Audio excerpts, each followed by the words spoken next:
여러분 안녕하십니까? 이어서 춘천에서 전해드립니다. 지난 주말 코로나19 확진자가 20명 발생한 데 이어 오늘도 11명이 추가돼 산발적 집단 감염이 잇따르고 있습니다.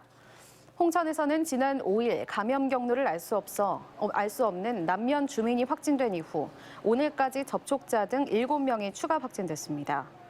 정선에서도 임계교회발 접촉자가 자가격리를 중심으로 6명이 확진됐습니다. 강릉과 평창에서는 평창의 한 콘도 청소업체 직원을 중심으로 6명이 확진됐습니다.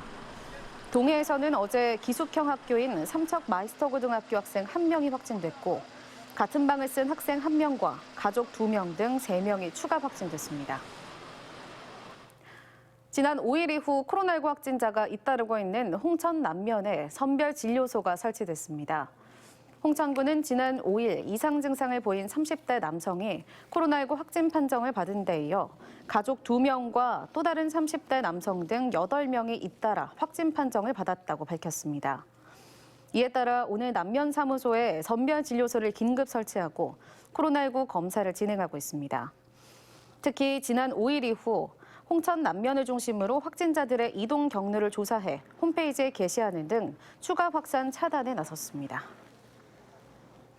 코로나19 전담병원과 고위험 의료기관 종사자들에 대한 백신 접종이 오늘부터 시작됐습니다. 강원대병원은 이승준 병원장을 시작으로 오늘 12일까지 의료진 등 1,200여 명에게 코로나19 백신 예방접종을 진행할 예정입니다. 한림대 춘천성심병원도 오늘 이재준 병원장을 비롯한 의료진들을 대상으로 예방접종을 실시했습니다. 접종 백신은 아스트라제네카 백신과 화이자 백신으로 코로나19 전담 의료진과 병원급 이상 의료기관 종사자 등 9,600여 명이 접종 대상자입니다. 강원도의회가 정부의 4차 재난지원금 대상에 농업인들을 포함시켜달라고 촉구했습니다. 강원도의회는 대다수 소상공인이 지급 대상에 포함된 반면 코로나19와 자연재해로 이중고를 겪고 있는 농업인들을 위한 직접 지원이 없어 형평성에 어긋난다고 밝혔습니다.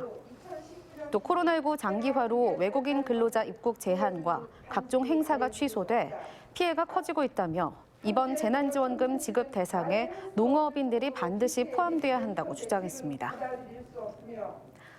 강원도가 가축재해보험 상품에 가입하는 축산농가의 보험료 중 30%를 지방비 예산으로 지원합니다.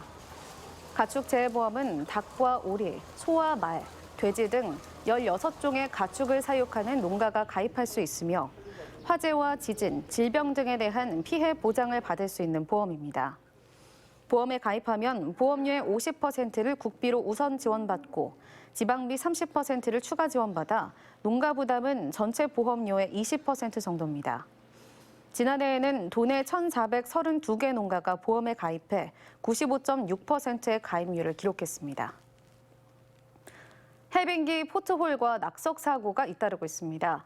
춘천시에 따르면 지난 6일 춘천시 남산면 강촌리 강촌교에서 지름 15cm짜리 포트홀 2개가 발생해 오늘 하루 차량을 통제하고 복구 작업을 벌였습니다. 지난 1일 의암호 피암터널 부근에서 발생한 낙석 사고 여파도 계속돼 왕복 2차로 중 1개 차로만 열고 복구 작업을 계속했습니다. 강원도교육청은 오늘부터 오는 19일까지 전교생 60명 이하 작은 학교를 대상으로 작은 학교 앨범 제작 프로젝트 신청을 받습니다. 지금까지 춘천에서 전해드렸습니다.